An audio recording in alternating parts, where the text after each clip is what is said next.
Cosa Vostra.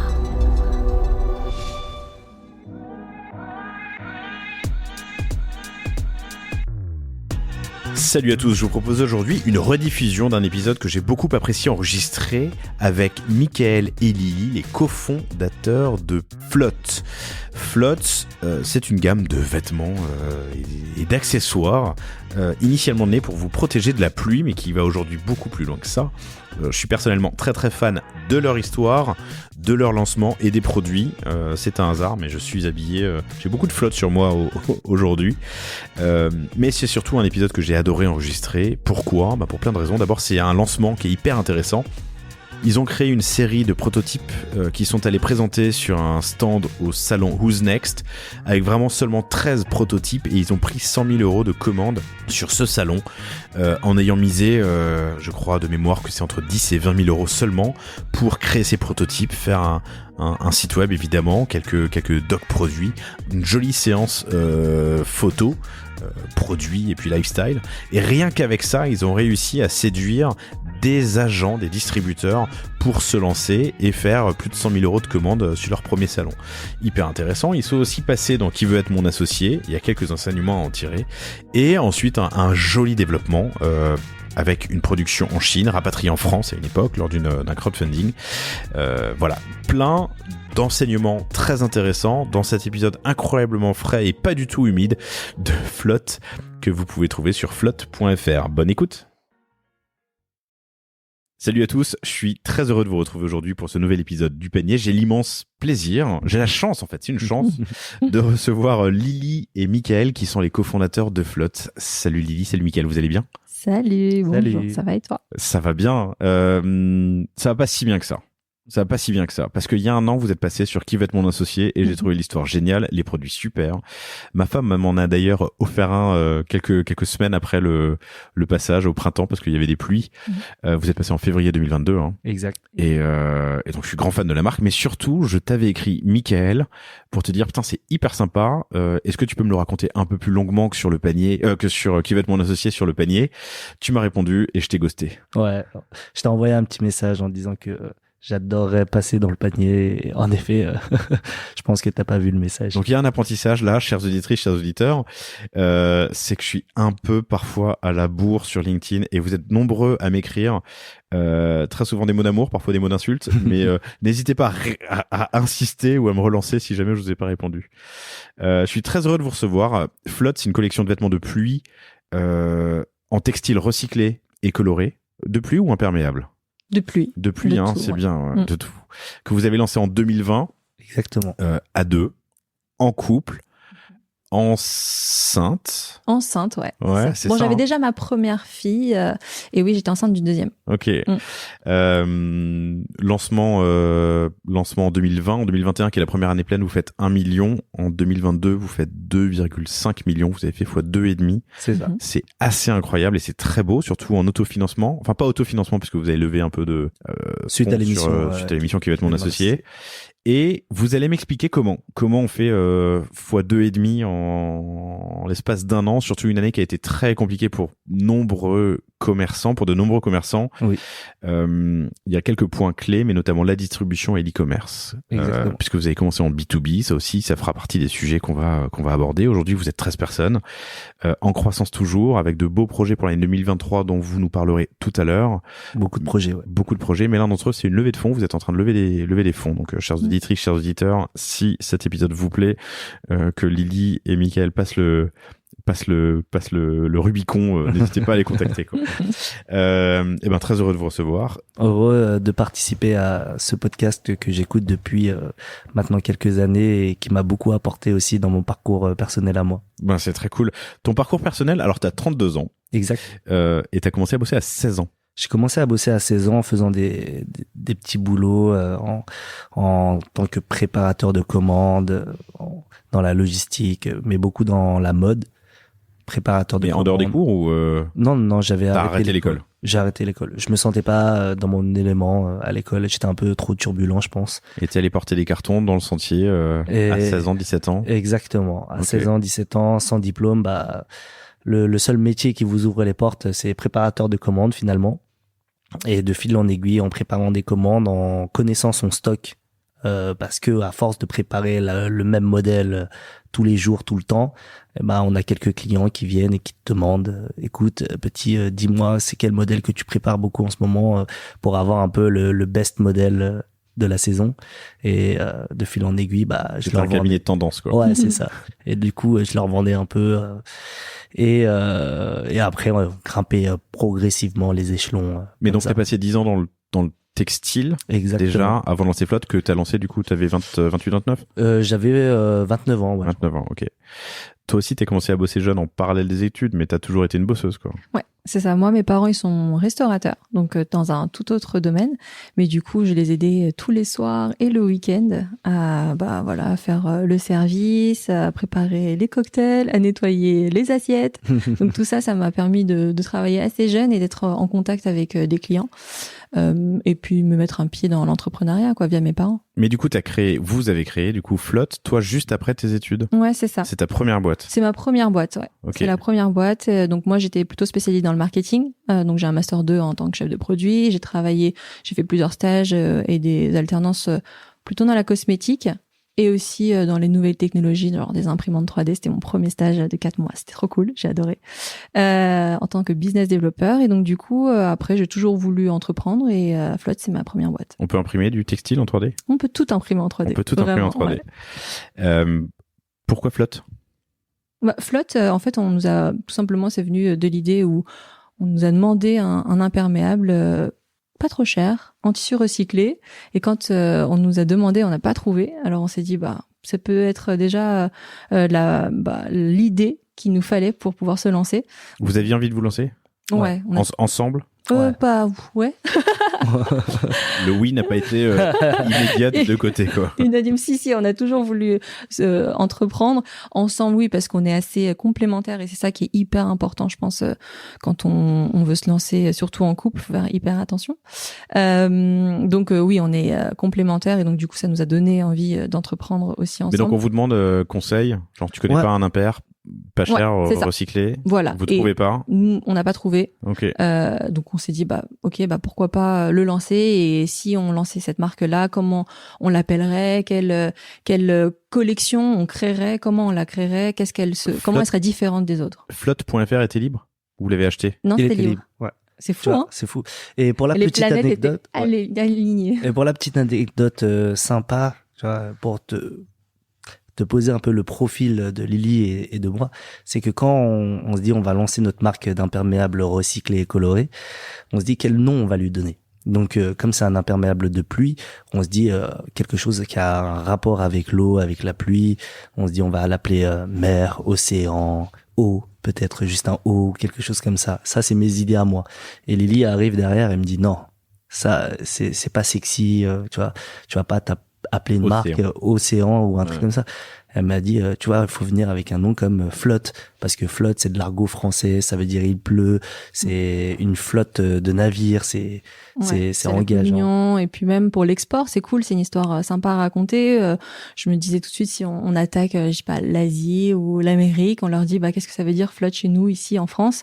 Et tout de suite, t'as beaucoup de choses à dire. C'est la pluie, mais aussi, voilà, comme il disait, la communion, les gens tout autour, aller dans le même sens. Donc, c'est ça qui était... Et accessoirement, ça se prononce pas trop mal dans d'autres langues. C'est ça. Ok, cool. Je crois qu'en allemand, ça veut dire des gens qui vont vite ou quelque chose comme ça. Donc, c'est toujours positif. Je devrais savoir. Sur 2,5 millions de CA en 2022, quelle est la part à l'international? Il y en a déjà un peu? Il y en a déjà un peu, elle reste quand même minime. Okay. Ça doit représenter 10-15%. La France est notre plus gros marché, quoi. Pour l'instant. Comment on crée un impair en tissu recyclé, coloré, quand on a cette idée et qu'on se dit tiens, allez, j'y vais? La première chose, c'est de trouver... Alors nous, comme je l'ai dit, on est une vraie verticale. Donc on source matière, on source fourniture et après on donne à façon, on n'achète pas un produit qui est quel fini. diff? La fourniture c'est le zip et la matière c'est le tissu? La fourniture c'est le zip, c'est l'élastique, c'est le stopper, okay. C'est la bande thermocollante, c'est le même entre le zip et le curseur. Voilà, le curseur, c'est le petit bout qui vous permet de remonter ou de descendre la fermeture voilà. éclair. Ouais. Tout ça, des fois, c'est pas le même fabricant. Ok. Mais pourquoi vous avez cassé comme ça le... Alors, pourquoi on l'a cassé? Parce que on s'est dit, pour protéger justement notre chaîne de valeur et aussi pour maîtriser nos coûts, tout ça, c'était mieux de casser la chaîne. Et si un des maillons ne respectait plus notre cahier des charges, on pouvait le remplacer comme une pièce d'un puzzle assez rapidement et facilement. Mais pour tester le concept, il aurait pas été plus simple de trouver une manufacture qui te fait tout? Bah, on avait pour ambition en fait justement de maîtriser nos coûts déjà dans un premier temps, donc casser un peu les intermédiaires, mais également aussi de faire notre propre produit et de voir réellement le coût du produit que ça allait nous revenir. Ok. Pour pouvoir derrière par la suite pouvoir faire du wholesale, par la suite aussi faire du retail, des choses comme ça. Donc il y avait tout ce savoir-faire là aussi qu'on voulait maîtriser nous. Et de par mon expérience également, où je savais que il y a des salons qui existent pour trouver des matériaux, pour trouver du tissu, des salons qui existent justement pour trouver des fournitures. Racontez-moi comment vous avez fait alors. On est parti déjà demander des contacts sur mon réseau que j'avais existant. On est parti faire des salons type Première Vision sur Paris ou pour trouver des partenaires, des pour fournisseurs, trouver des fournisseurs de tissus, okay. textiles, déjà pour voir quel tissu on veut travailler sur. Qu'est-ce qu'il y avait disponible et qu'est-ce qui se faisait sur le marché, quoi. Voilà, exactement. Et après avoir trouvé le bon partenaire, parce que c'est pas chemin facile, les premiers partenaires qui viennent, qui te disent oui, en effet, ton tissu, mon tissu est recyclé, crois-moi, sans rien qui l'atteste, c'est pas très. Il y a des labels. Voilà, exactement. Donc nous, il a fallu qu'on trouve le bon partenaire qui veuille bien nous faire confiance, fabriquer notre tissu et nous certifier la provenance du tissu, la provenance des plastiques recyclés et le label GRS Global Recycle Standard pour qu'on puisse travailler avec cette personne-là. Par la suite, après, c'est d'aller... Attends, je le refais. GRS Global Recycle Standard. GRS. Et il y a le RCS aussi. Racing Club de Strasbourg, dans le Recycled Claim Standard. Qui sont donc des labels qui certifient que le tissu a été recyclé. Oui. C'est ça. Et okay. Qui certifient que le tissu provient bien de plastique usagé. Qui retrace en fait toute la chaîne, on va dire, du tissu. Combien vous mettez dans Flotte pour vous lancer? Pour nous lancer, au début, on met pas grand-chose. Je crois on doit mettre 20 000 euros. Et avec ça, t'arrives à faire une petite prod? Parce que t'as quand même des mecs qui doivent te dire t'es gentil mon petit, mais... Alors on se débrouille avec des systèmes D. Au début, on fait pas une prod, on fait une collection de sampling, de prototypes. Okay. Donc c'est un peu l'astuce. Hein.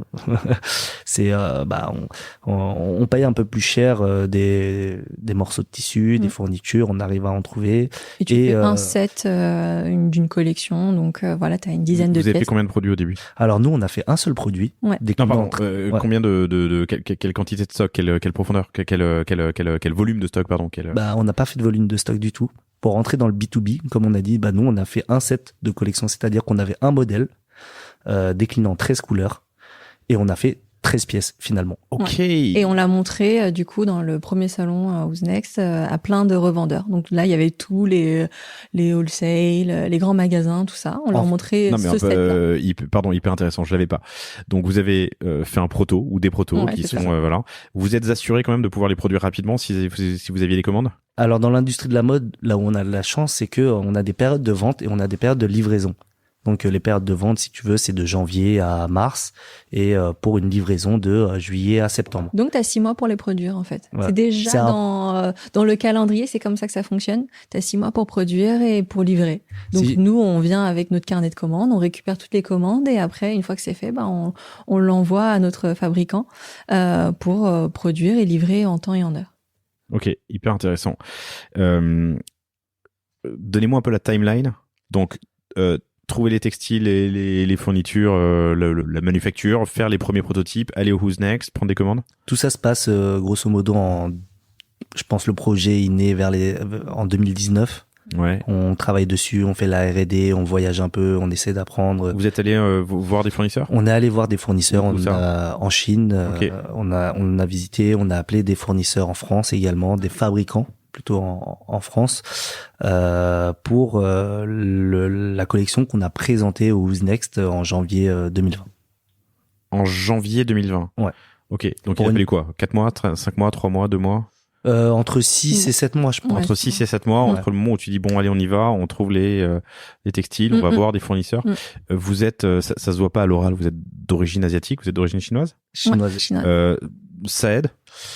Non, ça, au contraire, justement, ça, je trouve que ça met beaucoup plus de barrières parce que quand on va en tout cas en Chine pour fabriquer, on va voir les partenaires, ils comprennent pas pourquoi on parle pas chinois, ils comprennent pas pourquoi en fait le visage ne colle pas avec la langue.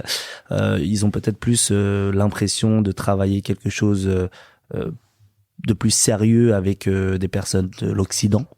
Que avec une personne de type asiatique chinois et qui vient comme ça et qui leur demande de fabriquer ou de produire, qui leur parle anglais, ils arrivent pas trop à assimiler en fait ces deux informations là. Donc 6-7 mois pour avoir les protos et arriver à Who's Next avec 13 produits.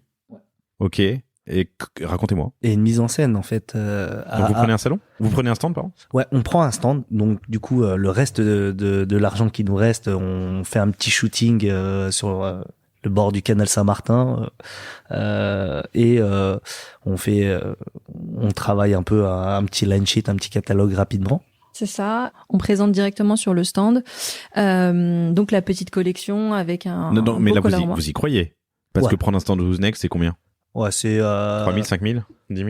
Ouais, on était sur un petit stand, il devait faire le stand devait faire 8 mètres carrés, quelque chose comme plus, ça, pas plus. Ça coûte 5 000 euros, quelque chose comme plus ça quand la même. déco, le... Alors, on n'a pas fait une grosse déco. Hein. Okay. Alors on a fait vraiment nous-mêmes. Mais ça a été impactant. On a été vraiment, on va dire, le stand qui a marqué cette année-là parce que Pourquoi? c'était différent. Parce que justement, je pense que en fait, le produit était bien travaillé, ok, mais aussi l'univers de la marque était bien travaillé. C'était une collection très colorée, alors que quand on allait dans un salon, on voyait des choses toutes très sombres ou un peu similaires. C'était un monoproduit. Alors le client, quand il voyait le produit, c'était soit oui j'aime, soit non j'aime pas, mais la décision elle se faisait assez rapidement. On avait une belle identité, c'est-à-dire qu'on avait un packaging, on avait un joli nom, Flotte, on avait notre mantra qui est aussi pour les pluviophiles. Les pluviophiles, c'est les amoureux de la pluie, c'est les personnes qui ressentent de la joie et de la bonne humeur les jours de pluie. Ça a beaucoup plu, je pense, aux professionnels. Ça fait voyager. On avait notre imperméable qui se range dans un joli packaging, un petit tube, en fait, où on a fait toute une mise en scène sur ça. Donc, finalement, c'est pas beaucoup d'investissement, mais c'est beaucoup d'idées. Et ça nous a permis, en fait, tout de suite d'attirer plein de typologies de magasins. Des magasins fashion, hommes, femmes, parce que c'était un produit mixte, mais aussi des concept stores, parce que justement, on était vendu dans un petit packaging qui était différent du prêt-à-porter qu'on pouvait voir à ce moment-là, où vraiment notre imperméable est rentré dans un tube en carton recyclé et recyclable et réutilisable. Et donc, on rentrait dans les concept stores qui vendaient que du mobilier ou des petits accessoires de déco. T'as pas besoin d'un... Déjà comment s'appelle un truc où tu suspends les fringues là, d'important. Ouais, si quand même il faut les présenter, il faut important quelque chose, mais la grosse différence et ce qui nous a permis de rentrer dans cette typologie de boutique là, c'est qu'il n'y a pas besoin d'une cabine d'essayage. T'as pas besoin de te déshabiller pour porter un imperméable. Donc ça, c'était une grosse différence qui nous a permis de rentrer assez rapidement dans plein de typologies de magasins directement quoi. Ouais. Et on n'a pas 10 millions de produits, on avait un produit, monoproduit très bien travaillé, très bien réfléchi, bien positionné en termes de prix et de qualité. Et tout ça a fait un peu une sauce magique. Hein. Ouais, c'est ça. On avait fait des cubes en couleur. Il n'y a pas un facteur qui amène un succès. Je pense que c'est plein de facteurs différents, plein de valeurs ajoutées différentes, plein de secret sauce en fait, qui fait que à la fin t'as ton menu parfait. Alors t'avais beaucoup le style un peu bohème aussi à ce moment-là. Il y avait pas encore le gros boom de ce qu'on peut voir des ultra colorés ou color block, etc. Enfin donc ça aussi ça a attiré l'œil, ça faisait je pense une des différences. Je le vois sur ça, c'est votre shooting si j'ai pas de bêtises. Si vous tapez c'est sur Fashion Network. Ouais. Donc là l'image, l'identité a bien changé. Ouais. Flotte, la nouvelle marque qui veut se faire une place sous la pluie. Et vous retrouverez du coup les premiers shootings. Oui, c'est moins coloré qu'aujourd'hui. Ça reste coloré, mais c'est moins travaillé l'image. Bon, après c'est normal, on s'améliore. Et je pense que les photos que je vois aujourd'hui, je vais me dire dans 2 ans. Et on n'avait pas les mêmes budgets. L'inspiration de mettre le kawaii dans cette boîte ronde en plastique, en carton. Ça me rappelle Kabaya qui a fait pareil sur les bonnets, qui les vendait, qui les empilait comme ça. Ça vient d'où? T'as levé la main à l'instant? T'as dit c'est moi? Non. Oui, ça c'est moi, mais je me souviens plus où est-ce qu'on a eu cette idée. En tout cas, c'est malin. Mais je pense qu'on avait envie. Enfin, moi, je suis un vrai fan d'expérience client. À chaque fois que j'achète un produit, un PC Mac par exemple, j'ouvre la boîte. Je sais pas pourquoi, mais je garde la boîte. Non, mais t'aimes beaucoup les packaging. Voilà. Je sais pas ce que je vais en faire. Elle reste à la maison, mais je la garde. Et en fait, je trouve que ça faisait énormément partie de l'expérience client avant même de pouvoir porter le produit, avant même de pouvoir toucher le produit, d'avoir un joli emballage. Et on avait pensé, je crois, au début à mettre un emballage en papier, en carton. Je voulais éviter le plastique, le cellophane qu'on utilise historiquement dans les vêtements, parce que déjà ça crée du déchet. Et on voulait quelque chose de joli. Lily est venue avec l'idée de ce tube qu'on aurait pu utiliser, qu'on pouvait utiliser. Et je trouvais que c'était bien aussi pour mettre en valeur le stock sur un lieu de vente, au lieu de cacher en fait nos vêtements, les stocks qu'ils leur ont dans la réserve. Là, ils pouvaient le mettre en avant sur le lieu de vente. Tout de suite, on a pris le display, tu sais, où on range les caisses de vin, les bouteilles de vin. Ah oui, des petites caisses en polystyrène où on les a récupérées, on a mis tous nos tubes à l'intérieur. Ça fitait parfaitement. Ça fit parfaitement. Ouais. Puisque ce qui est intéressant sur ce packaging, c'est que c'est un nouvel espace d'expression, un autre espace d'expression, alors qu'effectivement un plastique transparent là, tu peux rien faire. Tu le jettes direct. Mais attends, c'est pas ça qui est intéressant. Donc vous arrivez avec un beau stand. Un petit shoot Ketsen que vous retrouvez sur internet, chers auditrices, chers auditeurs, 13 prototypes. Comment tu signes? Est-ce que tu signes et qu'est-ce que tu signes? Comment tu signes? Combien tu signes? Alors très très sympa parce que en fait on sous-évalue beaucoup les salons. Le Who's Next, ça nous a permis d'être visible à plein de professionnels, de valider le truc. Et oui, on signe au Who's Next. Alors faut venir préparer. Mais tu annonces que t'es en lancement et que c'est des prototypes, ou tu fake it until you make it et tu dis ça sera pour livraison. On dit de toute façon, ça sera pour livraison à partir de telle date. Voilà, Okay. On leur dit pas que c'est des protos. Ouais. D'accord, tout de suite on leur dit voilà, c'est la collection, c'est ce que vous allez être livré de la même manière, des mêmes produits, même si on sait que derrière on va apporter des améliorations sur le zip, sur la couture, sur plein de choses. Et un peu fake it until you make it, dans le sens où c'est pas le produit final qui va être livré, ça reste des protos, mais on est là, on leur propose. Mais on te demande pas déjà qui sont tes clients, quelles sont tes ventes, quelles sont, tu vois, est-ce qu'ils demandent pas une certaine validation? Non, parce que pour le coup on arrive et on se cache pas. Okay. On leur dit qu'on est une nouvelle marque, on est une jeune marque dynamique, qu'on a un concept, qu'on a une bonne idée, et on prépare le discours quand même en leur disant voilà le prix, c'est un bon produit, il est bien placé, la qualité est bonne, c'est en tissu recyclé, on est nouveau sur le marché, on a une autre identité visuelle à nous. Et au final, tout se passe en 4 jours, hein, donc en vrai, tu signes qui et tu signes combien? Alors, on signe beaucoup d'indépendants multimarques. Ok. D'accord. Donc des agents, des représentants, des distributeurs. Représentants, des distributeurs et des clients, parce qu'il y a beaucoup de clients. Alors, au début, c'est beaucoup de clients qui viennent. Un mec qui a une boutique ou plusieurs? Voilà, un mec qui a une boutique ou plusieurs. Ouais. Dans la rue Vieille du Temple ou dans la rue rue de Sèvres ou n'importe où, que ce soit à Paris ou en province. Et qui est intéressé par ton produit, qui signe une première commande et t'en profites à ce moment-là pour lui dire est-ce que tu connais pas un agent, un distributeur, un showroom qui serait intéressé pour une nouvelle marque qui n'aurait pas une autre marque en concurrence, en tout cas dans son showroom déjà. Et de fil en aiguille comme ça, on arrive à ouvrir des agents qui eux ont leur base de clientèle également. 4 jours, tu ressors avec quoi comme volume de commande? Je crois 4 jours, on ressort avec 100 000 euros de volume de commande quand même. C'est génial. Ouais, c'est très beau. En 4 jours, c'est sport, mais c'est de la bonne fatigue. Et tu trouves aussi, on avait trouvé 2 ou 3 distributeurs, enfin showroom indépendants, qui ont plein de marques dans leur showroom, et aussi un gros catalogue, enfin pas catalogue, mais portefeuille de clients. J'aime bien, c'est Michael qui rappelle Lily à l'ordre qu'il faut parler dans le micro, quoi. C'est bien. Je vous laisse continuer. Ouais, je vais aller faire un café. Et non, mais pour le coup, oui, ça nous a permis ça nous a donné la chance de rencontrer donc des distributeurs et des agents pour continuer le travail en fait après le salon. Parce que sinon, on sait qu'avec 100 000 euros, on va pas refaire le monde en carnet de commandes. En tout cas, on sera pas assez visible. Et ces agents-là, en fait, continuent le travail durant toute la saison. Mais donc tu signes des agents sur le salon? Ouais. Ou tu continues en tout cas la discussion avant, mais pour signer des agents? C'est ça. Ok. Mortel, vous mettez en 2019, vous avez l'idée de tester ces imperméables, vous trouvez du textile, des fournitures. Des fournitures, voilà, et puis des manufactures pour vous aider à produire. C'est ça. Vous mettez 20 000 euros sur la table. Vous arrivez en janvier 2020 au Who's Next avec 13 prototypes, un beau stand, une petite collecte, un petit shooting, pardon, et vous signez pour 100 000 euros de commande en l'espace de 4 jours avec des indépendants, des distributeurs, des agents, enfin des revendeurs, quoi. Je remercierai tous les jours les premiers indépendants qui ont commandé notre produit alors qu'on était encore personne et qu'on a encore aujourd'hui en client parce qu'ils ont cru en nous dès le début. Je trouve que c'est une vraie chance, en tout cas pour le B2B, c'est une vraie chance parce qu'on te donne la chance d'exposer ton produit au milieu d'un univers différent, au milieu de plein d'autres marques. Mortel.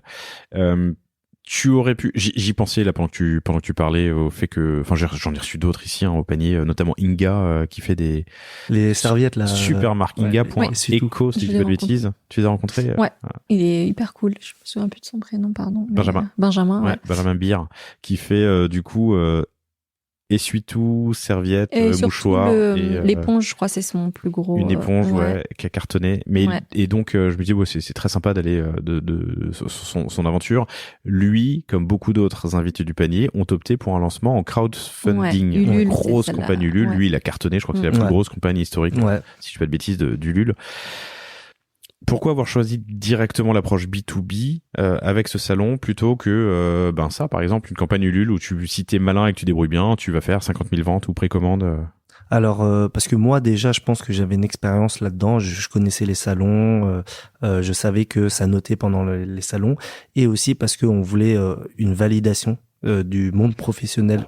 Faut savoir que l'industrie, on va dire de la mode, c'est un milieu très concurrentiel. On peut lancer un produit sur le marché et qui plaise à 100, 200, 300 personnes, mais qui ne fasse pas réellement l'unanimité sur son marché, parce que c'est un milieu avec plein de concurrents, parce que c'est un milieu où tu as différents prix, tu as différents positionnements, tu as différentes images de marque. Donc en fait, le B2B nous permet, si tu veux, de vraiment tester le produit sur le marché des professionnels et des particuliers en même temps. Ouais, ce qui est bien, c'est que bon, t'en as peut-être moins des clients, mais un revendeur parle à 50 personnes, 50, 100, 250 clients en direct, et donc du coup, tu as son feedback automatiquement.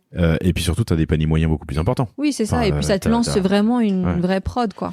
Cool. Donc, vous ressortez du Who's Next avec des contacts, des agents, des distributeurs qui vont parler de vous, et surtout 100 000 euros de commande. Vous lancez la prod. Est-ce qu'il y a eu des galères? Oui, il y a eu plein de galères. Lesquelles? Les galères par exemple, on n'y connaissait pas autant, mais le tissu arrive et pas les fournitures, et le fabricant il dit tout simplement non, mais moi je monte rien tant que j'ai pas les fournitures, parce que je peux pas arrêter ma prod, mettre en pause stand-by. C'est ça. Donc on a eu ces galères là, on a eu les galères d'approvisionnement, parce que on s'est dit oui, on lance la prod, mais on n'a pas forcément pensé à comment on fait venir la marchandise. Surtout qu'on est en 2020. Surtout qu'on est en 2020, il y a le Covid. Surtout que en fait on commence tout ferme, on commence à livrer nos clients et tout ferme. Donc on se dit ils vont pas en vendre une. Nous, on va se retrouver avec des demandes de reprise de marchandises, des annulations de commandes, des chèques impayés, tu vois. Et surtout que même si ils nous font pas ça, pour la seconde saison, quand on va leur proposer de racheter, ils vont nous dire bah non, je l'ai encore. J'ai même pas eu le temps de Donc on s'est dit qu'est-ce qu'on va faire. Et c'est là qu'on s'est lancé sur le site. Donc déjà en 2020. Ouais, c'est ça, fin 2020. Fin 2020, vous lancez le e-com. Ouais. Et pour le coup, on lance un site sous Wix, sous Wix, vraiment un peu éclaté, qui fait rien. un peu éclaté au sol avec les photos du canal Saint-Martin là sur le site. Et après, on s'est rapproché d'une agence qui a repris 2021.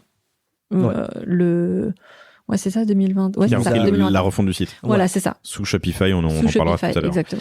Vous avez fait d'autres salons depuis? On a refait refait, les salons? Ouais. Le salon, on les fait, donc c'est 2 fois par an. Là, il y en a une en janvier et une en septembre. Ok. Et en ce moment, maintenant, on fait le Who's Next et Maison et Objets. Ok. Donc 2 salons. Qu'est-ce qu'il qui faut sont faire et qu'est-ce qu'il faut pas faire sur un salon?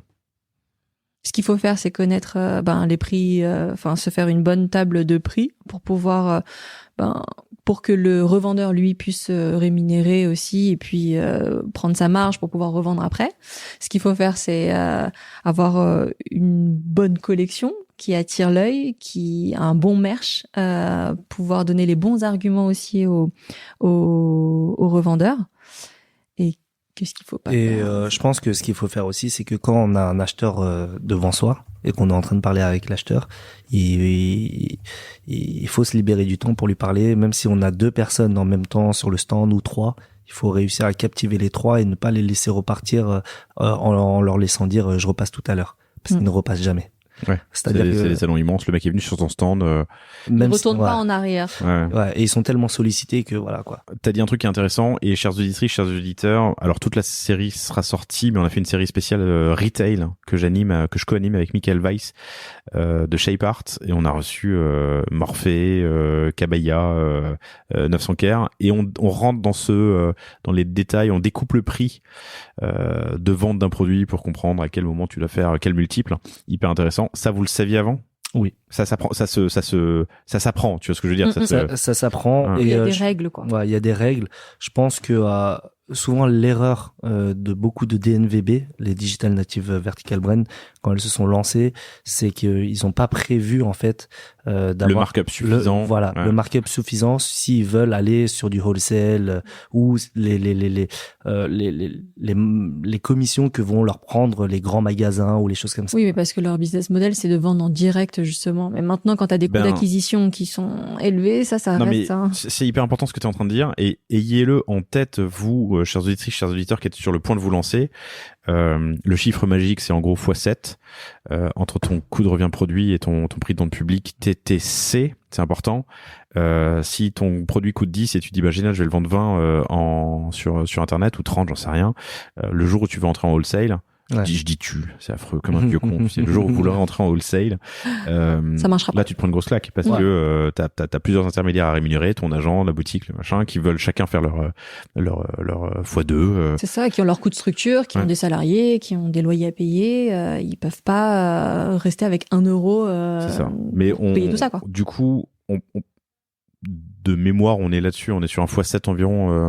Nous, on est un peu moins que Okay. x7 parce que tout simplement, on a fait le choix de prendre justement des matières de qualité recyclées, ce qui coûte un peu plus cher que un polyester classique. Mais en effet, on est de faire du x5,5, 6, quelque chose par là, quoi. Entre un coût de revient produit et un prix de vente TTC. Entre un coût de revient produit plus transport, parce que transport inclus. Ouais. Ok. Parce qu'il faut qu'il arrive. Je prends pas le coût de revient sortie usine, quoi. Parce que pour l'instant il arrive de Chine, mais bientôt il arrivera de France et vous nous parlerez de ça tout à l'heure. Super intéressant. 2021, la boîte est lancée, vous faites 1 million d'euros, vous passez donc Qui veut être mon associé. Enfin, c'est enregistré en septembre 2021, ça passe en février 2022. En avril 2021. C'est enregistré en avril 2021. En avril 2021. Ouais. Lily le sait bien parce que... Enfin, toi aussi. Parce que tu as accouché 15 jours après l'enregistrement, c'est ça? C'est ça. J'ai accouché en mai, donc voilà, c'était en avril, mi-avril, le tournage. Les enfants de mai sont les meilleurs. Ah ouais? Moi, les 2 miennes sont de mai. Je suis pas du tout biaisé. Bref, 1 million en 2021, 2 millions et demi en 2022. Racontez-moi ce qui se passe entre 2021 et 2022. Qu'est-ce qui change? Je pense qu'il y a beaucoup de choses qui changent. Déjà, grâce à ce million fait sur l'exercice 2021, ça nous permet de nous projeter un peu plus, de nous structurer, embaucher nos premiers salariés qui nous permettent de nous apporter leur savoir-faire, leur talent. Ouais, donc Lily, marketeuse C'est ça. de base, toi, produit, pilotage, Ouais, produit, pilotage. ops, quoi, c'est ça? Ouais. Alors, vous embauchez sur quoi?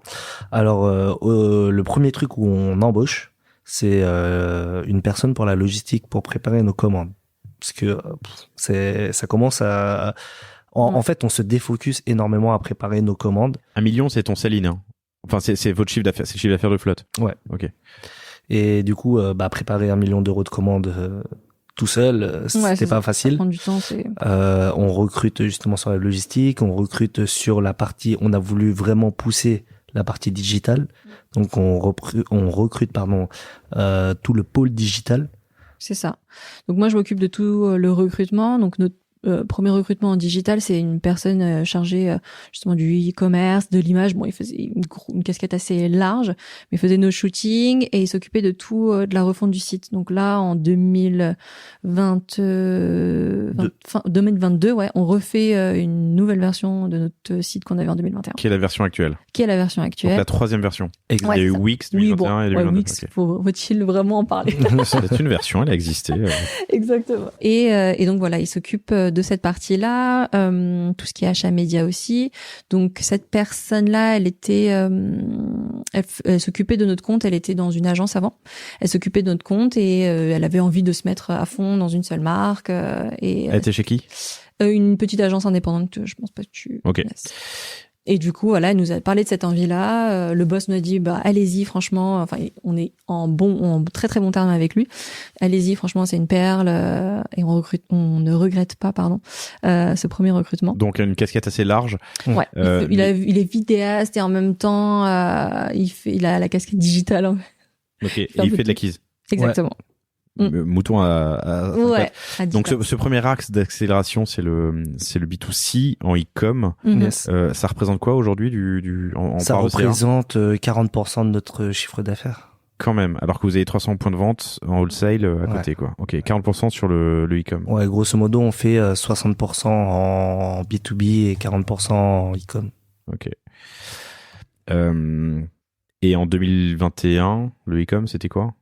En 2021, c'était petit, ça représentait 20 ou 30%. Ouais. Ok. Bon, en gros, t'as doublé. Oui. Ouais, en gros, on faisait 200-300 000 euros en 2021 et en 2022, on a fait 1 million, quoi. Ok. Donc en 2022. Une belle part de ta croissance. Belle part de la croissance. C'est vraiment le focus de 2022 qui nous a permis d'atteindre les 2,5 millions, quoi. Quel levier, du coup, de croissance? T'as le site, t'as déjà la boutique en elle-même, t'as l'acquise, t'as l'activation CRM, j'en sais rien. Alors, l'activation CRM, on l'a fait plutôt vers la fin d'année 2022. Ok. Après avoir écouté pas mal d'épisodes du panier. Ouais, c'est ça, exactement. C'est sympa. T'as un épisode à recommander, d'ailleurs? Je crois que c'était toi qui disais, avec Email Club, si tu fais pas 30% de... Alors, c'est pas moi qui le disais, c'est lui, mais non, ouais, effectivement, Thomas Pédegaille, on t'embrasse parce qu'on bosse beaucoup ensemble, mais super épisodes sur l'activation email. C'est super, ouais. Et ça nous a un peu ouvert les yeux sur un levier d'acquisition qui était dormant, en tout cas chez nous, parce qu'on avait plein d'acquisitions payantes via Meta, Google, etc. Mais alors au début, on faisait que du Meta, et on a développé avec Google également. On a travaillé sur du SEO aussi. On a amélioré notre site et on a beaucoup regardé sur tout ce qu'on pouvait améliorer pour le taux de conversion, pour éviter les rebounds, pour la rapidité du site, tout ça. Donc l'optimisation technique du site pour déjà tu gagnes en SEO et tu satisfais ton utilisateur. Et création de contenu aussi, beaucoup de shooting. On a mis beaucoup plus de budget sur les shootings. C'est important le shooting. Ouais. C'est important le visuel produit, l'asset. Surtout pour du textile où on a envie de faire rêver, donner envie aux gens. Donc nous, on est sur de l'homme et de la femme, donc on a des shootings dédiés pour les deux sexes, pour que tout le monde puisse s'imaginer en flotte. Et ça, pour la création de contenu, on a mis un gros paquet. Il faut pas lésigner sur les shootings parce que vraiment la photo, c'est la première vitrine, c'est le premier contact que tu as avec le client. Donc soit il aime l'univers et il se projette directement sur la pièce que tu lui montres, soit il aime pas. Et on a un vrai cercle vertueux entre justement ce qu'on fait sur le digital, le e-commerce et notre wholesale, parce que ces créations de contenu, cet univers que tu vends à travers tes réseaux sociaux, ben, ça attire d'autres revendeurs multimarques qui voient ta marque et disent ah bah au fait j'aimerais bien vous revendre dans ma boutique. Donc en fait c'est vraiment, l'un nourrit l'autre quoi. Hyper important. Vos principaux apprentissages en 2022 sur le e-com, sur l'optimisation de site. Est-ce qu'il y a quelques actions qui te viennent comme ça à l'esprit, Mickaël? Je regarde Mickaël parce que je crois que c'est Mickaël, mais je peux te regarder Oui. Lily aussi. Où d'un coup tu as eu une accélération ou une optimisation du taux de transfo? Je dirais déjà faciliter le transport et les moyens de paiement. C'est-à-dire que quand ils arrivent vraiment, que tu as les clients très très chauds, qu'ils arrivent vraiment à la fin de ton parcours client, eh ben, il faut leur faciliter au maximum le transport par rapport à leur donner le choix entre un transport express, un transport en point relais, etc. pour éviter. Et aussi, tu as un petit truc où la date de livraison estimée, ce qui leur permet de se projeter tout de suite, même pour les cadeaux ou n'importe quoi. Pour les tailles aussi, nous on a mis un guide des tailles assez complet où on a vraiment la pièce, les mesures de la pièce. Donc ça te permet déjà d'avoir un peu moins de retour et aussi de faciliter le choix de la pièce et de la taille directement. Ouais. Ça c'est important sur les vêtements. Ok. Sur ta fiche produit, est-ce qu'il y a des choses que vous avez ajoutées qui ont fait la diff? J'imagine qu'il y a un ensemble de petites choses, mais je vois par exemple les bouteilles recyclées. Ouais, le nombre de bouteilles recyclées, par exemple pour le modèle Amelot, c'est 12 bouteilles. Ça permet de donner quelque chose assez concret aux clients. Le guide détail, est-ce qu'il y a, tu vois, il y a des points sur lesquels vous avez eu de la friction et vous avez réussi à la lisser? Là où on a eu le plus de friction, alors tu vois, c'est assez large quand même, mais on avait des problèmes où le client il retrouvait pas forcément la couleur ou la bonne taille parce qu'on a beaucoup de couleurs, beaucoup de tailles. C'était de faciliter le visiteur à aller trouver sa taille en cliquant sur le bouton, parce que des fois on consomme beaucoup plus sur mobile que sur desktop. C'est-à-dire que des fois les couleurs ou les tailles, les boutons ils étaient beaucoup trop petits. Et quand ils appuyaient dessus, des fois ils se trompaient de couleur ou se trompaient de taille. Ça nous demandait du SAV parce qu'ils vérifient pas forcément des fois, et après ils nous demandent mais je me suis trompé, etc. Ou des gens qui tout de suite c'est une galère, allez je recommanderai tout à l'heure, il part et il revient jamais. Et tu scrollais pendant hyper longtemps pour trouver la bonne couleur parce qu'on avait une fiche produit par couleur. Ouais. Et là, on les a regroupés, par exemple, couleurs classiques. On les a regroupés 10 couleurs ensemble. T'as tout le kaki, le beige, etc., le bleu marine ensemble. Et donc, du coup, ça te fait sur un seul modèle 3 ou 4 fiches au lieu d'avoir, on a une quarantaine de couleurs et imprimées. Au lieu d'avoir 40 fois à scroller. Ouais, c'est ça. Au début, on avait 40 fiches. Ouais, donc si tu loupais, fallait remonter tout en haut pour faire ton choix. C'était pas très facile et on l'a fait. Je pense que ça a bien aidé aussi les gens pour retrouver la bonne couleur. Ok. Le front et le back sont Shopify? Yes. C'est pas un headless? Non. Ok. Donc première accélération sur le site. Raison de cette accélération, t'as parlé de SEO aussi. Comment est-ce que vous l'avez travaillé? On a créé de plus en plus de blogs. Quel rythme, quelle fréquence, on faisait, c'était un premier pas dedans. On faisait 4 à 5 articles par mois. Et là, on essaye de faire 2 articles par mois sur. Et on essaie de faire des articles en interviewant des personnes qui pouvaient aimer la pluie, en interviewant des personnes qui vivaient dans d'autres endroits, des néo-aventuriers qui voyagent, etc., pour leur demander quels étaient leurs besoins. Tu parles au passé? Ouais, parce que c'est 1 ou 2 blogs justement qu'on a fait. Des fiches produits beaucoup plus construites et beaucoup plus fournies aussi. Ouais, on a beaucoup plus décrit sous nos fiches produits en fait toutes les qualités de nos produits, tous les avantages, la technicité, ce qui nous a permis de nous ranker un peu mieux. Les avis également, on a beaucoup travaillé sur les avis de tous nos clients. Tu récoltes comment? Que je récolte de 2 manières différentes. Alors, on a un premier mail qui part, qui est sur... Post-achat, évidemment. Ouais. À quelle date? Au début, on l'a envoyé 7 jours après. Ouais. On a remarqué que c'était beaucoup trop tôt. parce que ça arrive que les clients en fait ils ont pas récupéré encore leur colis ou ils veulent un échange, pas encore essayé parce qu'en fait ils le reçoivent, ils le mettent pas forcément tout de suite. Donc on l'a décalé à 14 jours. Et après on a un deuxième mail qui part pour un second avis, une demande d'avis Trustpilot. Ok. Que t'envoies directement sur Trustpilot? Ouais. Ok. Ouais. Pourquoi Trustpilot? Vous avez toujours eu Trustpilot? Ouais, on a toujours eu Okay. Trustpilot, on est resté sur ça. Okay. Cool. Donc première accélération sur l'e-com pour passer de 1 million à 2,5 millions, qui représentait 20%, vous êtes à 40% aujourd'hui. Et autre accélération, le wholesale. Vous êtes à 300 points de vente à date. Quels sont vos apprentissages après du coup vous avez commencé en 2020, après 3 ans de wholesale? Wow, le wholesale c'est quelque chose de particulier quand même.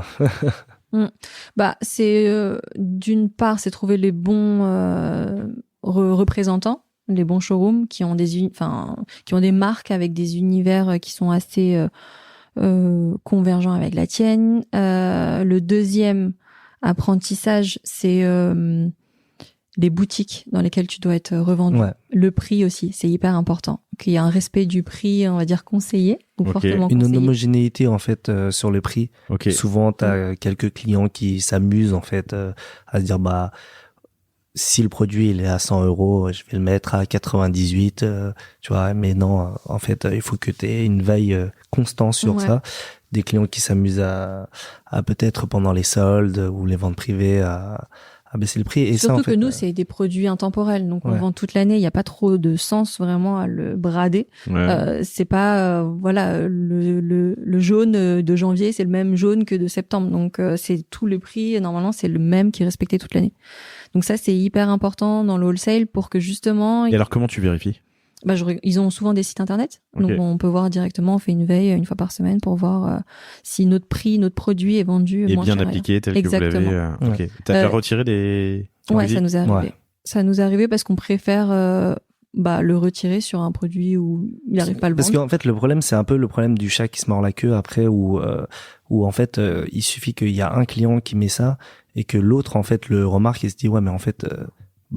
il me fait de la concurrence déloyale, donc moi aussi je vais m'amuser à faire ça, et en fait ça crée le foutoir en fait dans tout ton réseau de distribution, tu vois. Nous on est partisans du jusqu'à maintenant en tout cas du no solde, no Black Friday, no vente privée. On a un prix juste toute l'année, c'est-à-dire que si tu achètes notre produit à ce prix-là, tu le retrouveras pas 2-3 semaines ou voire 2-3 mois plus tard avec un moins 30, que ce soit sur notre site, que ce soit chez nos revendeurs ou dans notre réseau de distribution en tout cas.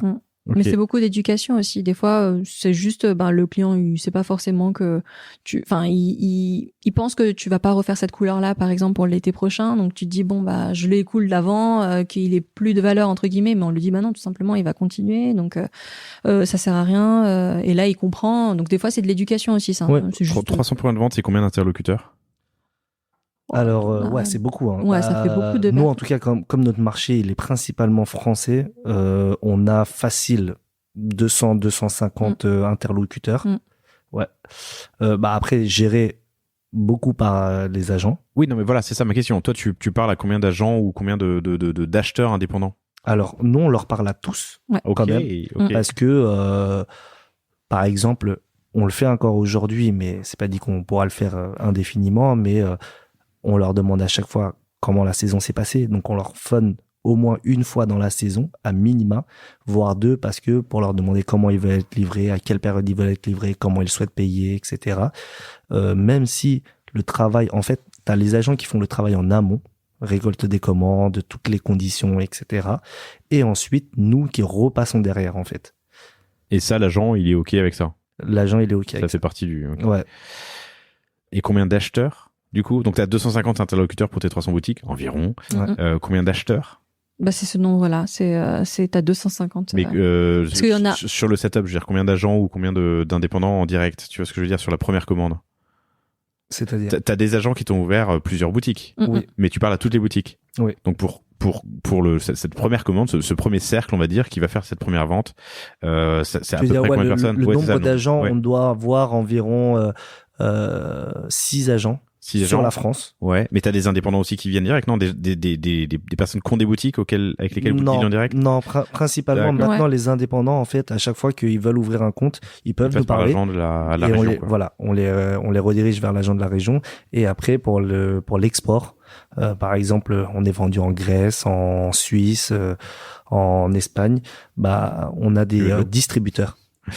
Ok, je voyais Lily qui regardait son verre vide par des distributeurs. Ok. Ouais.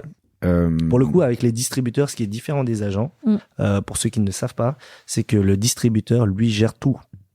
Donc nous, pour le coup, on parle à aucun interlocuteur. Les relances paiement, tout voilà. ça, c'est lui qui gère. La livraison, c'est lui qui gère. Les agents, on a un contact avec le client final, l'indépendant, mais le distributeur, on n'a pas de contact du tout. Alors, il nous donne la liste de où est-ce qu'on est distribué pour contrôler la qualité du réseau de distribution, mais c'est lui qui va aller faire tout le travail. C'est aussi pour ça qu'il prend 2 fois plus. Exactement. On parle de quoi? 10-15 pour les agents et 20-30 pour les distributeurs. Cool. Donc, de l'e-com, accélération, du wholesale, accélération. Vous avez fait aussi des pop-up et vous faites 2 pop-up par saison. Ouais, 1-2 pop-up par saison. Pourquoi? Pour pouvoir tester notre concept retail, pour voir si justement on a une profondeur de gamme assez importante, pour faire vivre un pop-up sur 3 à 4 mois, et pour avoir les commentaires directs, produits, les feats, parce que sur un revendeur, t'as des fois le biais de lui, ce qu'il ressent. Il pense qu'il a bien vendu ou pas bien vendu ton produit, mais au final, il est soit pas tout le temps là, soit au final, c'est juste parce qu'il le voit tous les jours devant ses yeux et il pense que c'est moins bien vendu, alors qu'au final, quand on revoit avec lui ses stats de vente, il y a certains produits qui sont plus ou moins bien sortis. Là, on a le fit direct avec le client et on sait les développements futurs aussi qu'on aimerait faire. Et je pense que le côté humain reste très important, même si on s'est beaucoup digitalisé ces dernières années. Bah, ça nous permet d'avoir une relation en fait avec la communauté qu'on a aujourd'hui, nos clients finaux, et ça leur permet de les challenger eux aussi en leur disant bah qu'est-ce que vous attendez de Flotte sur l'avenir, sur les produits, est-ce que vous êtes satisfait ou non du produit, de la qualité, qu'est-ce que vous attendez en plus? Et nous, en fait, ça nous permet de construire notre marque et notre entreprise sur le long terme. Comme on avait un seul produit qui sort à 99 €, qui est notre modèle phare, on a remarqué exactement celui-là. Et on a remarqué... Le mien, pardon. Du coup, ils ont tous un nom de station et lui, il s'appelle Amelot. Amelot. Ouais, c'est pour la rue Amelot, parce que c'est notre rue là où on habite. Et donc du coup, on avait envie de tester toute la gamme et on s'est rendu compte que sur un pop-up store, tu peux pas avoir qu'un seul produit à 99 €. Il va falloir que tu aies des produits d'appel. Donc c'est là qu'on a lancé des gourdes, on a lancé des accessoires, des plaids qui se transforment en coussins. Enfin bref, des choses beaucoup plus modulables et moins chères. Pour être tout à fait transparent, tu vois, le premier pop-up qu'on a lancé, ça nous a énormément apporté parce qu'on a remarqué que en fait, avec 1 ou 2 produits déclinés en plein de couleurs, ça marche sur de l'e-com, ça marche sur du wholesale, mais pas sur du retail physique. T'arrives, le client, il vient, il fait un tour de la boutique, il se dit, OK, soit j'aime ce produit-là, soit je l'aime pas. Alors, ça marche pour certains, Enfin, ça marche, c'est un coup de com', mais je pense à Chanty, qui a un biscuit, qui est en plus personnalisable, mais qui fait son pop-up sur là-dessus. Mais j'entends le. Après, voilà, c'est un domaine en fait un peu différent. C'est comme pour la food, par exemple, on vend que des burgers, ça marche. Tu vois, c'est une approche un peu différente. Alors, vous êtes pris les pieds dans le tapis avec ces pop-up? Est-ce qu'il y a quels apprentissages Qu'est-ce que tu fais dans le 5e que t'as pas fait dans le premier? Ce qui est important, c'est vraiment le recrutement de la force de vente, je pense. Là, j'ai mis beaucoup plus l'accent sur la formation. Donc on prend vraiment le temps pour toutes les personnes qui représentent la marque pour lui exprimer toutes les forces caractéristiques du produit. On va vraiment loin dans la technicité et dans aussi comment on l'a réfléchi et créé pour qu'ils puissent ressentir cette vibe, parce que tu sais qu'ils vont pas ressortir ton discours de A à Z, donc essaye de donner le maximum pour qu'ils puissent t'en donner au moins de A à K. Donc du coup c'est important de la formation, c'est ça qui était clé, je pense. L'emplacement, ouais, c'est ça, c'est important. Là, on est actuellement au printemps de Rennes et c'est plutôt, déjà la localisation, c'est bien. Rue de Rennes ? Non. Au printemps vraiment de la ville de Rennes. Ok, de la ville de Rennes. Il y a un printemps rue de Rennes. Il y a un printemps rue de Rennes. Je crois à Paris. Peu importe. Ouais. Bon, donc le printemps à Rennes. À Rennes, ouais. Okay. Et donc là, on a plus, comme je te disais, plus de produits, plus de typologie de produits, et aussi une force de vente qui va être plus formée. Ok. C'est ça qui est hyper important. Ok. T'allais rebondir? Ouais, bah la force de vente, parce que en fait, on vend une expérience client aussi pendant un moment de retail, mais également, comme elle l'a dit, la largeur de la gamme, l'identité, parce que en fait, sur un e-commerce par exemple, on a ces fameuses images, shooting, etc., qui transmet le message, mais sur un lieu de vente, par exemple, on doit le transmettre différemment. Tu peux raconter ton histoire. Voilà. Ouais. Comment tu fais pour raconter ton histoire sur un lieu de vente physique, des fois avec des personnes qui n'ont peut-être pas le même discours pareil et au mot pour mot que toi. Donc tout ça avec des mots, avec des PLV par exemple. Ça nous a appris à développer des publicités. Enfin, PLV, c'est publicité sur lieu de vente, pour montrer que le produit est recyclé, certifié, labellisé Global Recycle Standard. Tu vois, c'est des trucs que tu peux pas forcément mettre ou dire quand la personne ne le dit pas en fait. Ouais, ou tu mets ça sur une fiche produit, mais c'est au 4e paragraphe et les gens le sautent quoi. Non mais ok. Il y a des enseignements dans ces pop-up et ça fait partie des gros projets 2023. Vous allez les mettre en application puisque en 2023 vous voulez ouvrir votre première boutique en propre, premier retail quoi, premier pas dans le retail. C'est ça. Et là on veut vraiment appuyer sur l'expérientiel avec le son, l'odeur, l'odorat l'odeur de la pluie, tout ça. On veut vraiment, quand on rentre dans une boutique flotte, il faut que on sente qu'on rentre dans la pluie quoi. Ok. Je suis impatient de voir. Ce sera où? Vous avez déjà trouvé l'emplacement? On est en train de chercher. Ouais. On voit 2-3 endroits qui nous plaisent, mais on a ciblé le quartier du Marais, quoi. Du Marais. Ouais. Ok. Alors, il sortira d'ici là, mais écoutez vraiment l'épisode d'ici à ce que cet épisode sorte, pardon.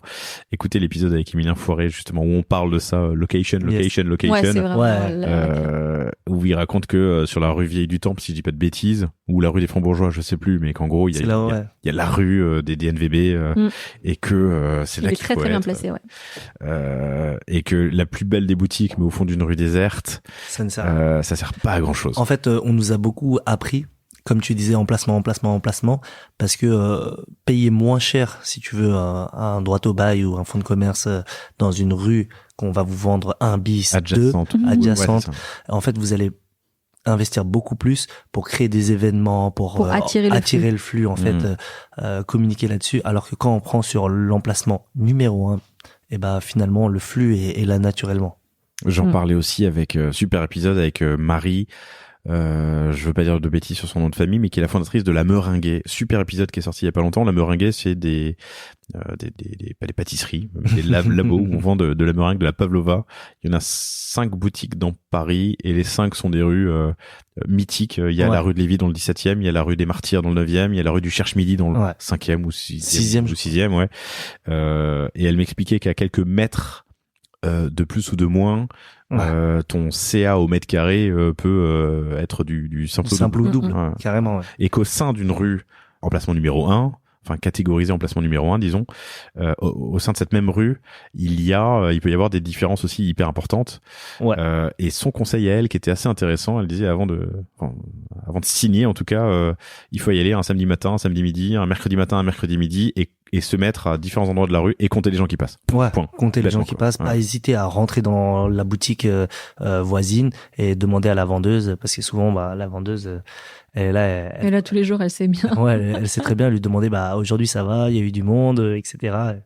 Donc lancement wholesale, le B2C a suivi fin 2021 fin 2020 avec différentes refontes, des pop-up pour rencontrer sa communauté, raconter son histoire et avoir du feedback produit, une boutique à venir en 2023. Est-ce que vous êtes sur des marketplaces? Non, on n'est pas sur des marketplaces. Pourquoi? Alors justement, pourquoi? Parce ça marcherait bien en plus. Je pense que ça marcherait bien. Mais il y a moins de problèmes de taille que sur un vêtement qui est peut-être près du corps. C'est dans une boîte, c'est fun. Ouais. On a fait le choix de justement fermer les marketplaces parce qu'on a envie de rendre notre produit en fait et que tous les gens qui sont intéressés par notre typologie de produit puissent le retrouver dans notre réseau propre de distribution, qui est notre site, qui sera nos revendeurs multimarques. C'est pour aussi un peu les protéger, de pouvoir contrôler aussi à qui on parle, parce qu'on sait que nos revendeurs, leur clientèle, on les connaît, parce que sur notre e-commerce, Sur notre site, en tout cas, on sait à qui on parle et à qui on s'adresse. Alors que sur un site de marketplace, en fait, il parle à un peu beaucoup trop de monde et différent. Voilà, on veut s'adresser à ces personnes-là et ça nous permet de contrôler justement ça. Maintenant aussi, les sites de marketplace, on n'a pas envie d'être dépendant, si tu veux, de plateformes comme celle-là qui peuvent te faire gonfler un chiffre extraordinaire sur un mois sur l'autre. Aujourd'hui, ils t'annoncent 10 ou 15%. Il suffit que demain, on leur tire un peu les oreilles, ils veulent un peu plus de rentabilité. Ils te disent, maintenant, c'est 20% et tu peux rien dire et tu acceptes et que tu acquiesces. Ok. En préparant cet entretien, on parlait de Kabaya. Ouais, vous me disiez que vous étiez dans le même vertical, même univers en tout cas. Kabaya, beau carton aussi très beau carton sur Amazon et super boutique. Ouais, c'est un beau succès. Ok, mais vous fermez pas la porte? On ferme pas la porte, on sera peut-être à l'avenir amené à en faire. Ok, cool. On a parlé plein de sujets, j'aimerais parler un tout petit peu de marketing. On a parlé de l'importance des contenus. Il faut savoir investir. Le premier shooting, il a pas dû coûter grand-chose, Ketsen. Aujourd'hui, un shooting, c'est quoi? C'est entre 20 25 000 euros, 20 à 30 000 euros, selon le nombre de mannequins qu'on prend. Le shooting, ouais. Donc pour sortir tes assets. Ouais, c'est ça. Est-ce que avec ça, tu fais tes assets produits, ton packshot? Est-ce que tu fais en plus du... Non. En fait, tu fais pas les packshots entre 20 et 30 000 euros. C'est que les campagnes, c'est-à-dire lifestyle, un peu, tout celles qui sont à l'extérieur. Ouais. Mais hors rachat, juste création d'assets, on est d'accord. C'est ça. C'est-à-dire qu'après, quand tu viens sur le site, que tu as le packshot, c'est encore un autre shooting. Ok. Qui coûte moins cher, bien évidemment. Oui. Mais... Où tu shootes juste... 20-25 000 balles, ton shooting, produit, lifestyle à utiliser. Mais qui dure 6 mois. Qu'on garde que tu utilises pendant 6 mois. Que j'utilise pendant 6 mois, exactement. Et on a entre 2 et 4 mannequins. Donc 2 filles, 2 garçons, et on part, soit on reste en France, soit on part, mais là, souvent, on part. Et ça coûte ce prix-là, ouais. C'est un gros budget. Et ça dépend ce qu'on veut vraiment faire, tu vois. Si on a envie de faire couler de l'eau, je dis n'importe quoi, une cascade d'eau, c'est plus complexe et ça va coûter plus cher. Si on fait juste un shooting dans un endroit qui est déjà magnifique, il y a moins de décors. Mais c'est pas une évidence en tant qu'entrepreneur de se dire allez, je vais dépenser 30 000 balles sur un shooting photo lifestyle pour utiliser sur mes réseaux et mon site et mes blog posts. Comment vous y êtes venu? Ouais, voilà, nous c'est venu très progressivement. Il a été très smart où il a été très smart. Ouais, c'est l'agence avec laquelle on travaillait quand on a commencé avec la refonte du site, où il nous a dit je sais que c'est un petit budget, mais c'est des photos qui vont vous durer 8 mois. Qui vont vous rapporter aussi sur du wholesale, parce que vraiment c'est ça qui ont fait la différence, je pense. Et que tu pourras utiliser sur ton catalogue, sur tes adsets, que tu pourras utiliser partout. Et on le mettait aussi sur le site. À ce moment-là, on faisait pas un autre shooting à côté. Et il nous disait ça va te coûter 10, 15 000 euros, allez, 10 000 euros. Et ça dépassait toujours un tout petit peu. Et on se dit, on fait un peu ce sacrifice-là. Et de fil en aiguille, quand on voit, tu vois, nous, on est des pros du héroïste. On est très héroïste. Quand on voit le retour sur investissement après, avec ces images de qualité qui nous ouvrent énormément de wholesale aussi, parce que ça donne une belle image, et on se dit, tiens, on va pousser encore un peu plus. Des collabs aussi, vraiment. Comment tu vas de ton shooting lifestyle à du wholesale, à de l'impact sur le wholesale? Ouais. En postant sur les réseaux sociaux. Et donc tous les revendeurs multimarques sont sur les réseaux sociaux. Ouais. Et donc en fait, quand tu postes tes ads ou quand tu postes sur ta page, ils voient un univers. Oui, d'accord. Tu travailles ton image au sens large. Voilà, tu travailles ton image exactement, et ils sont attirés par ça, plus que sur un shooting e-shop. Et quand tu leur présentes aussi, tu vois, un line sheet, un lookbook avec catalogue, de belles images, avec une vraie identité, ils sont emmenés avec toi, tu vois, dans l'aventure, ils sont embarqués dans l'aventure et ils se disent, tu vois, ces gens-là, même si c'est une nouvelle marque, elle a des idées, elle a des convictions, elle a une ADN. Elle est sérieuse aussi. Enfin, je pense que c'est ça que ça veut dire. Bien sûr. Et ça les rassure de ce point de vue-là. Donc, au final, on commence avec 10 000 euros, où ça déborde un peu, c'est un vrai investissement. Et après, on se dit, il y a un vrai retour sur investissement. La saison prochaine, on en met 15, ça dépasse un peu à 18, et après, on voit que ça marche, et on se dit, allez, on lâche les chevaux. Ok. Intéressant. Sur vos budgets, donc il y a une petite partie sur ces contenus et ces shootings. En termes de répartition, qu'est-ce que vous mettez en Meta et Google? On a un peu ralenti sur Meta. À un moment donné, on y allait vraiment fort parce qu'on avait un beau RES. Et quand j'ai vu qu'on avait un beau RES, pareil, on a lâché les chevaux. Je lui ai dit only the sky is the limit. Donc je leur ai dit tant qu'il y a un retour sur investissement, allez-y, augmentez les budgets. Là, c'était déjà en interne ou c'était en externe? Là, c'était déjà en interne. Ok. Et là, on a vu que Meta, ces derniers temps, ça ralentissait un peu. On était sur Google où on a été accompagné par un account manager Google pour un programme de booster ou je sais plus quoi. Et on a vraiment beaucoup augmenté les budgets Google. On est quasi sur du 70% Google, 30% et 30% Meta, ouais. Ok. Après, on fait un peu de Pinterest, etc. Mais ça reste une part très marginale, ouais. anecdotique. Ok. Ouais.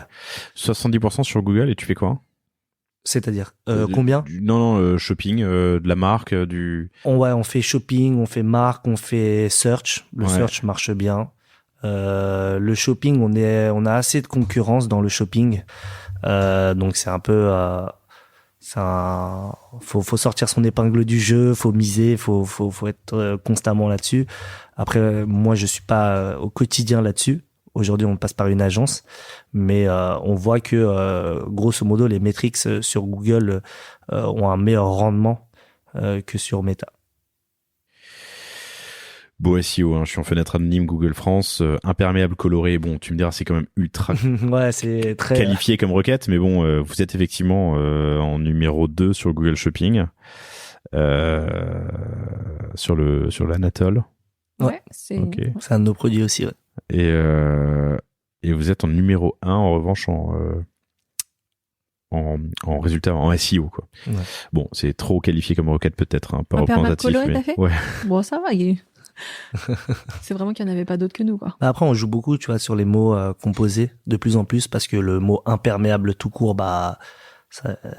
imperméable tout court au singulier, bien, je crois en fenêtre anonyme. Vous êtes 3e. Ah non, il y a Kawi.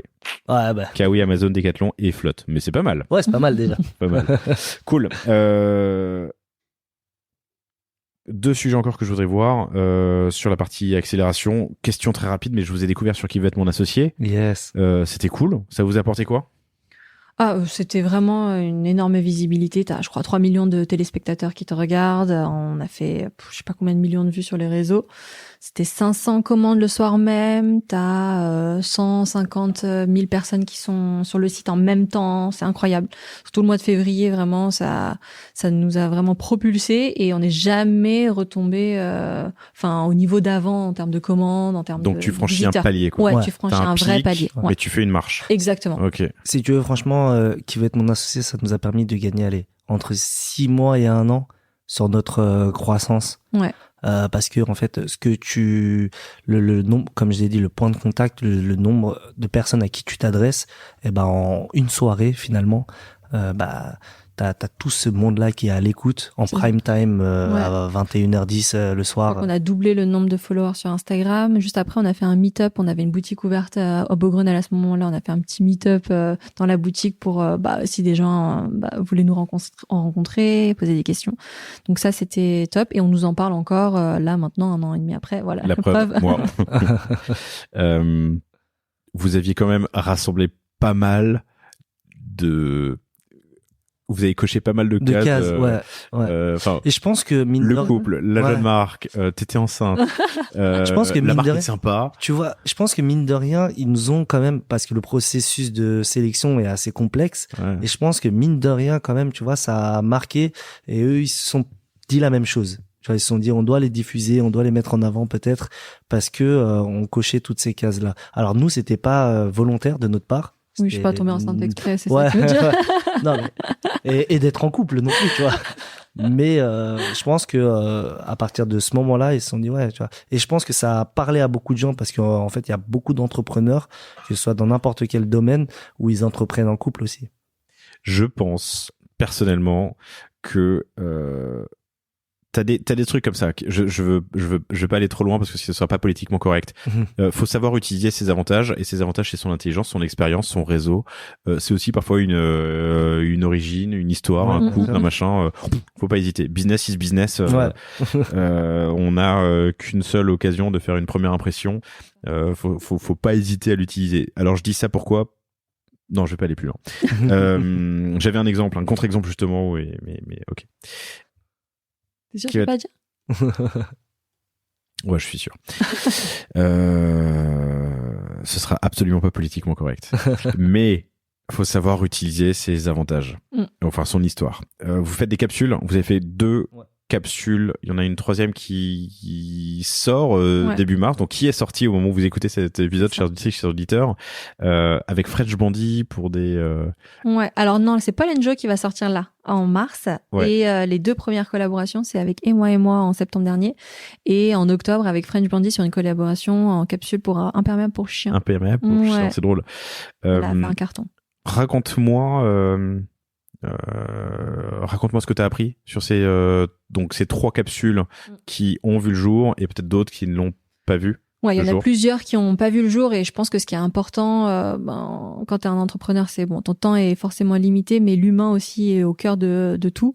Et quand tu as un fit avec les marques, les dirigeants ou les personnes avec qui tu parles en face, c'est ça qui va permettre de faire une belle collaboration où tout le monde est à l'aise, où tout le monde a envie de communiquer dessus et tout le monde a envie de créer le meilleur produit qui serait en gros le bébé des 2 marques.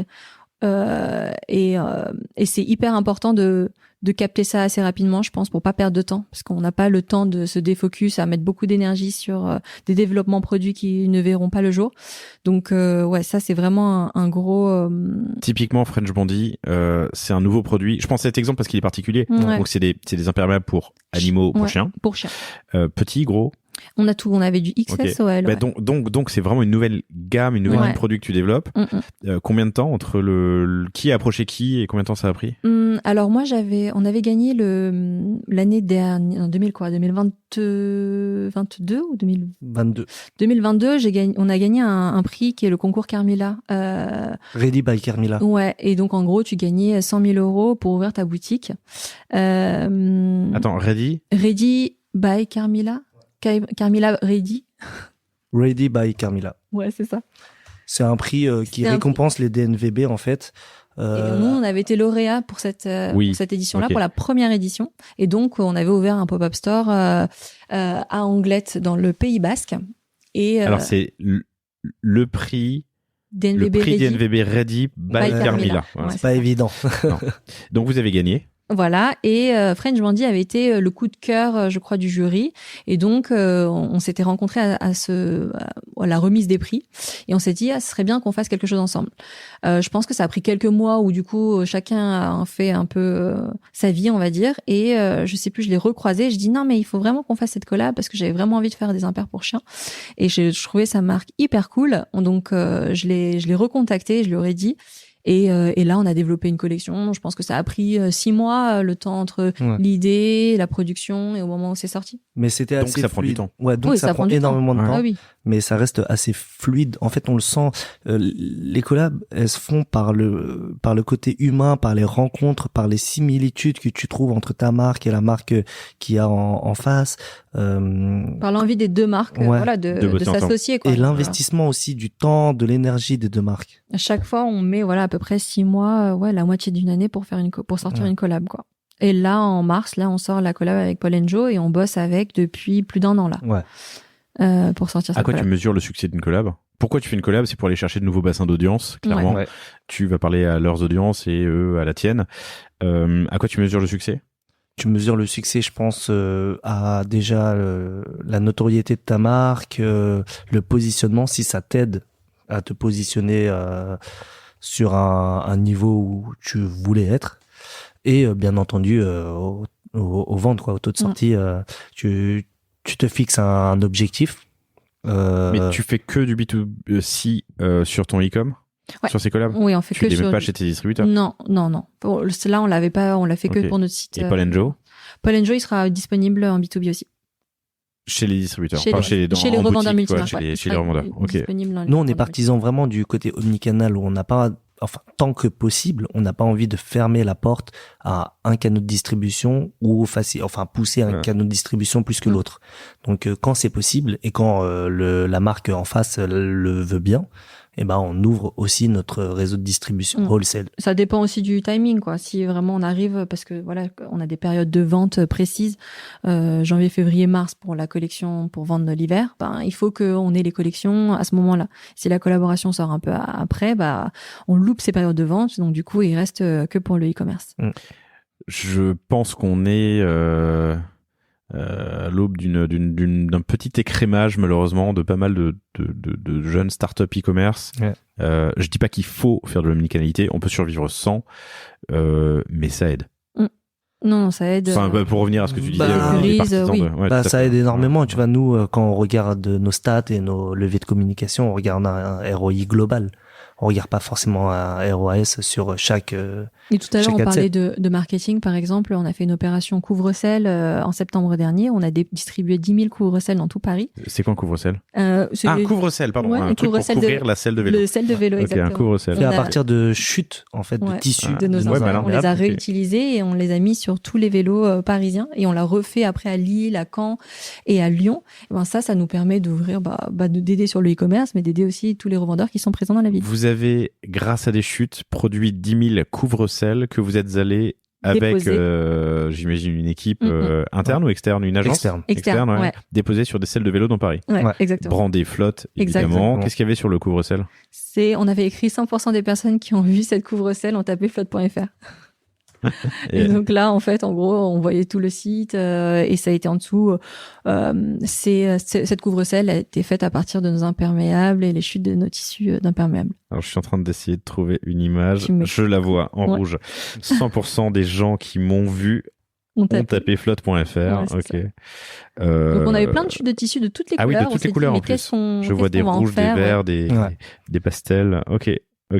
Ben, c'est malin. Tu vois, c'est des genres d'opérations qu'on va faire et qu'on met en place qui sont assez rapides à mettre en place. Ouais. Et tu vois, on n'a pas les moyens, nous, peut-être, de mettre un 4x3 dans le métro ou dans la rue. Chez JC Déco, on essaye d'avoir des systèmes D, de l'ingéniosité avec nos moyens pour faire découvrir notre univers.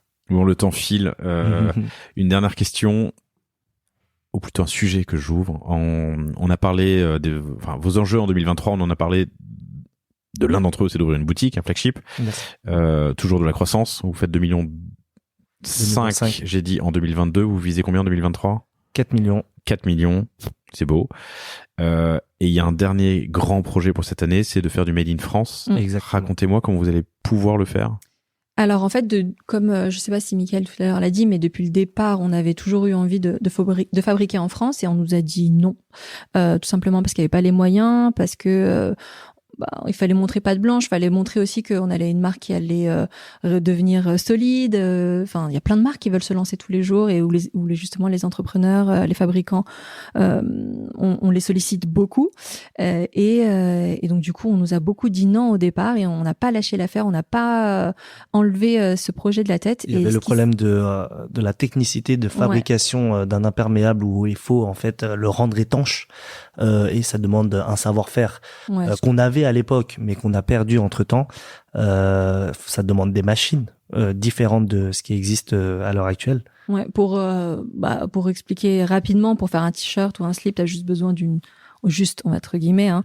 machine à coudre pour coudre les deux bouts ensemble. Mais nous, en fait, cette partie-là, on peut la faire, mais il faut aussi que l'eau ne passe pas à travers, qu'elle garde le côté imperméable. Et donc là, t'as besoin de thermocoller toutes les coutures pour qu'aucune goutte passe à travers.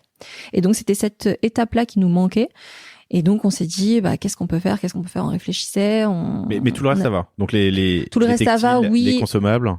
Non, la main-d'œuvre. C'est ça. Il faut quand même que les gens t'ouvrent t'ouvrent une ligne de production et qu'ils acceptent de te fabriquer. Il faut trouver le partenaire qui sait fabriquer, on va dire, un vêtement d'extérieur. Parce que un peu technique. Voilà, un peu technique, parce que le fabricant qui fabrique des t-shirts, il ne saura pas faire l'imperméable. Enfin, la pièce à manche en général.